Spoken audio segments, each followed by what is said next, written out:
Alright everybody, welcome back to Copilot and part 2 of our flight from Toronto Pearson International down to Tampa International in Florida.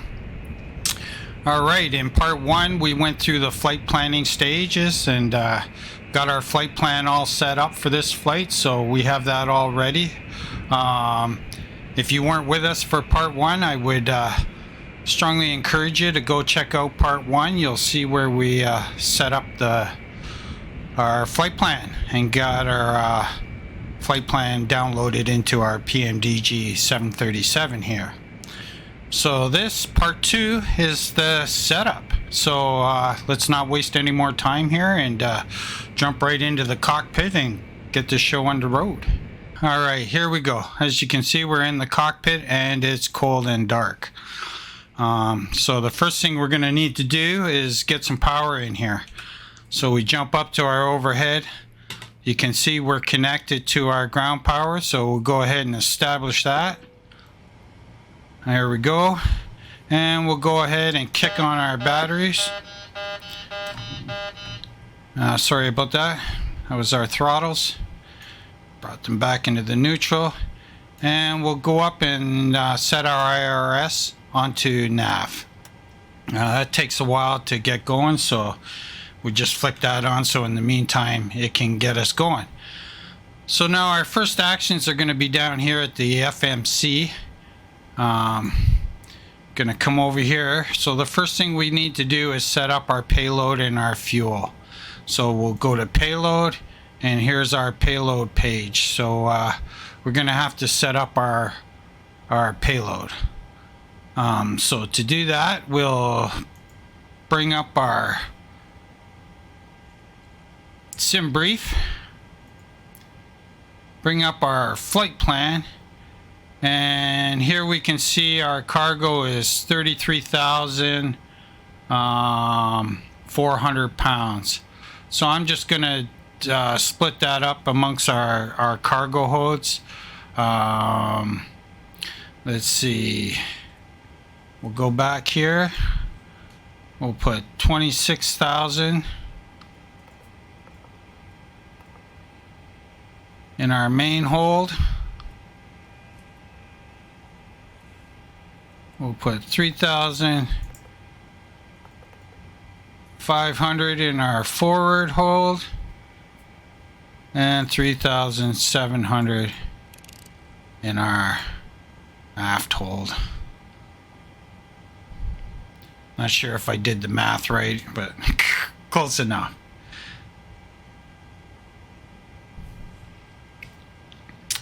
There we go. That's our cargo. So now we'll return back to our fuel page, or our actions page. We need our fuel, so we'll click on fuel, and we need our fuel.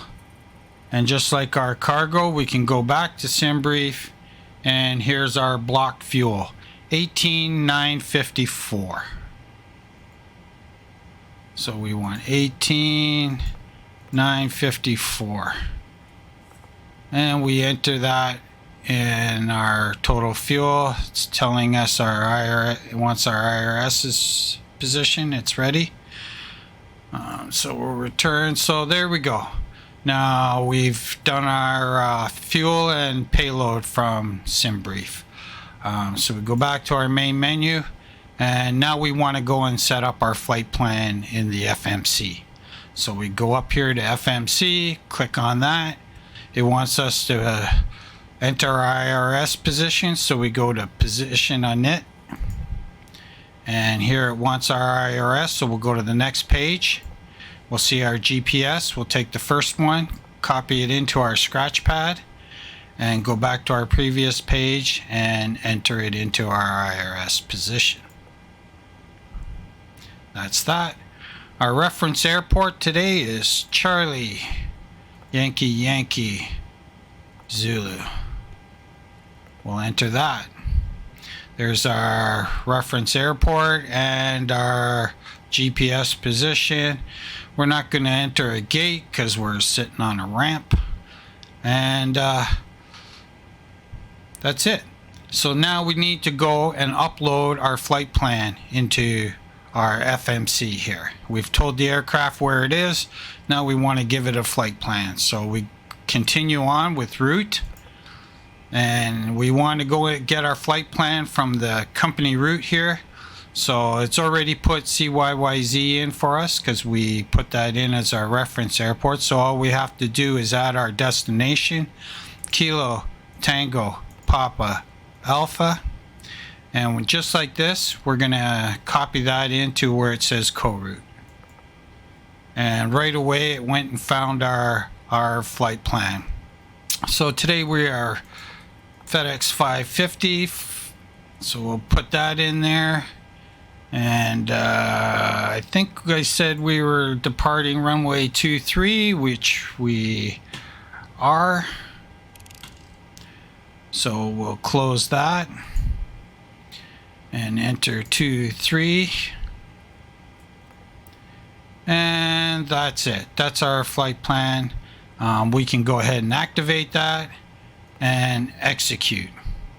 Now our flight plan is in the FMC. We'll go and check that in a second. But now that we got our flight plan in there, let's go ahead and plug in our SID and stars, our standard instrument departure and arrivals. So we go to our departure arrivals page, go to departures, looking for runway 23. There it is selected for us. So we'll select that. And we're departing Beats 3 to the IRA transition. So here's Beats 3, and there's our IRA transition. We'll select that, and we'll execute.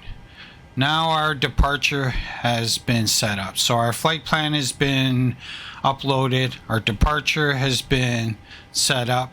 We'll go back to the main departure arrivals page. And we'll do our, since we're not doing ATC, we're going to go ahead and plug it all in and set up our arrivals. So here's our arrivals page.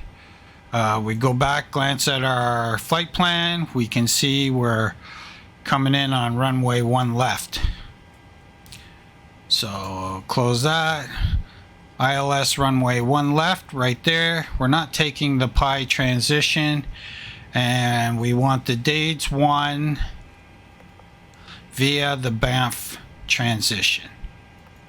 So there we go. There's our arrivals set up. So we'll go ahead and execute that.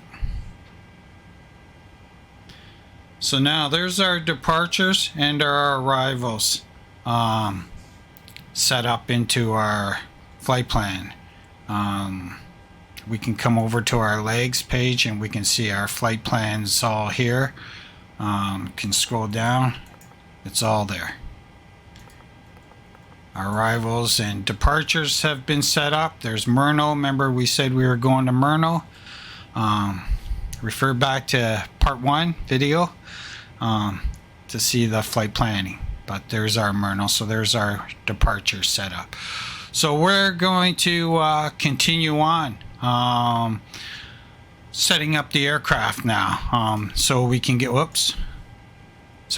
the rest of our flight plan information here, our altitudes and all that. So we go to our NITREF, and here we got our performance initialization page. So we click on the 0 fuel weight. It'll copy our 0 fuel weight into our scratch pad for us, so that's easy. Got that. Our reserves, I'm going to say 2,000 pounds we'll take for reserves. And our cost index is 25, just because I like to use 25. So there's our cost index 25. And in check with our flight plan, our cruising altitude is going to be 37,000 feet. Flight level 370. Keep doing that. And there's our cruising altitude, and we'll execute that.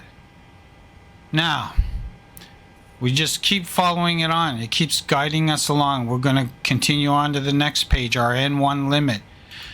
Here we are at our N1 limit page. Now I am going to derate from 24K, which is selected here, to 22K derate. So I'm going to select that. So now we're derated to 22K, and I'm going to leave the rest of the page just as it is.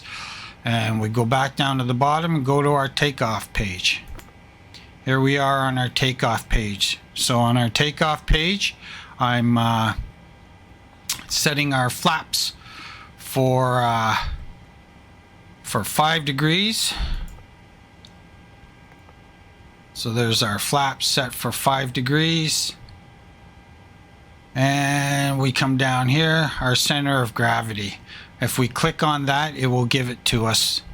There it is. Our center of gravity is 22.0. So we'll copy that in there. There we go. And right away we can see our trim is 5.86. So while we're here, let's go ahead and plug in our trim right away. So we'll come down to our pedestal here, and what did I say we wanted? 5.86. So I don't really know where 5.86 is. I'm just going to ballpark it. It looks like a 5.86 right there for me. We'll give it another. Oh, there we go. Yeah, I don't know exactly where 5.86 is. I'm just roughly ballpark it. It's never caused me any issues. So let's go back to our FMC. So that's it. We got our trim plugged in, and we can go ahead and plug in our VREF speeds here now. Our V1 is 125. Click on that. Our VR is 127. We'll click on that. And our V2 takeoff speed is 134. And we'll click on that and enter that in. Okay. Now I want to set up our takeoff performance in the FMC. So during takeoff, we're not fumbling with the master control panel trying to set up altitudes and speeds and so on and so forth. So we're going to take care of the speed part of our departure right here, right now. So what we're going to do is we're going to take our takeoff speed of 134, and we're going to add 70 knots to that. So that's going to give us 204 knots. So 134 plus 70 is 204 knots. We're going to come over here and click on our climb page, and we're going to change these numbers right here. First, starting with our rest speed, we're going to come and first change the speed to 204 knots. Right, which is our I keep doing that. 134 plus 70 is our 204 knots. Get our backslash. Now for the altitude, we want to set in 3,000 feet plus our elevation altitude of where we are now. So here at Toronto Pearson International, it's about 550 and change. So we'll round that off to 600 feet elevation for Pearson Toronto International. So 600 plus 3,000 is 3,600. So we'll enter that, 3,600. Now make sure you put in 3,600 and not 360, or it's going to put flight level 360, and you don't want that. We want 3,600 feet. So we're going to enter that right here where it says speed rest. So that's done. Now our target speed, we want to change this too. We're going to change our target speed to 250 knots. Because we want 250 knots or lower below 10,000 feet. So we're going to put 250 knots for our target speed. So now what's going to happen is we're going to take off. We're going to fly runway heading to 1,100 feet. At 1,100 feet, we're going to engage the autopilot. When we engage the autopilot, it's going to fly us out at 204 knots until we reach 3,600 feet, which will keep us in compliance with most noise abatements restrictions at most airports. It's a general way I do it. That's just how I do it. So yeah, it'll keep us at 204 knots until we reach 3,600 feet. Once we reach 3,600 feet, our speed bug is going to jump up to 250 knots, and it's going to keep us at 250 knots until we reach 10,000 feet. When we reach 10,000 feet, I'm going to come back to this page and I'm going to execute this econ button, which is going to jump our speed bug up to our cost index speed, whatever our cost index speed is. So 204 knots to 3,600 feet, at which time we'll go to 250 knots, and at 10,000 feet we'll engage our econ, and our speed will jump up to around 285 knots, 290 knots, somewhere around there.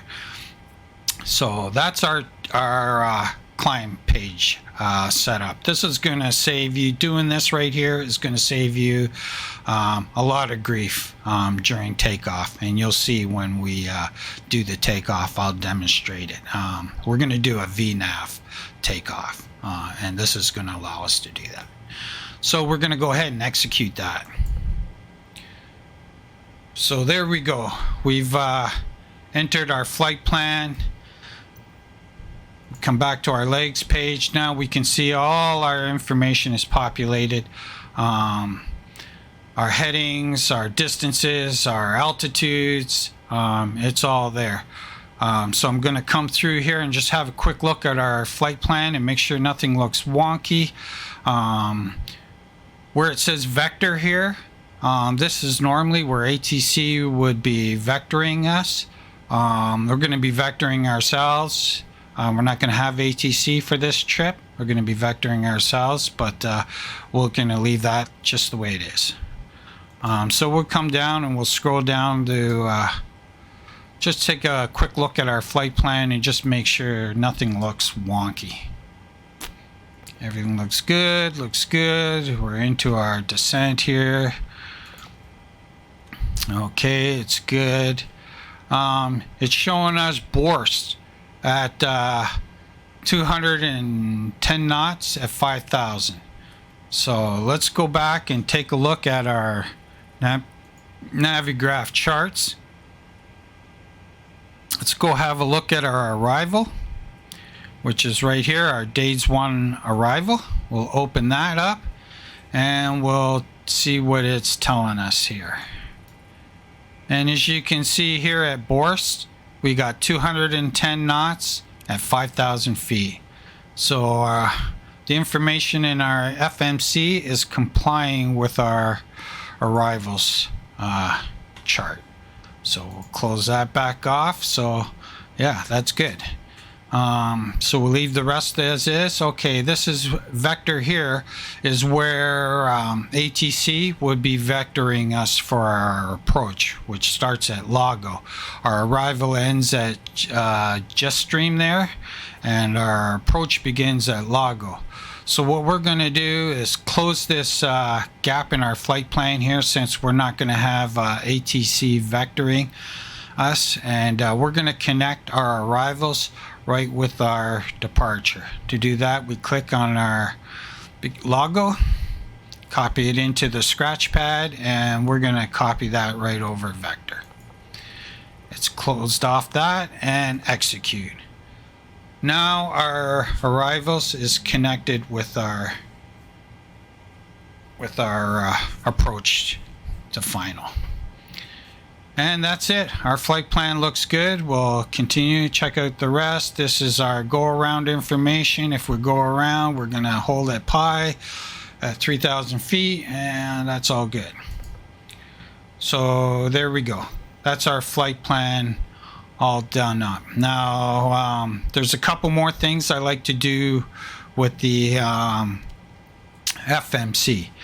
I go to the fixes page, and I'm going to enter here. I'm going to put a fix around our BAMF transition, which is the transition for our rivals. So we're going to enter BAMF, Bravo, Alpha, Alpha, Mike, Foxtrot. Enter that, and we're going to put a 10-mile radius ring around BAMF. So come here, hit our backslash, and 10 miles. And we're going to enter that right here. So there we go. I just put a 10-mile radius ring. We put a fix around the BAMF transition.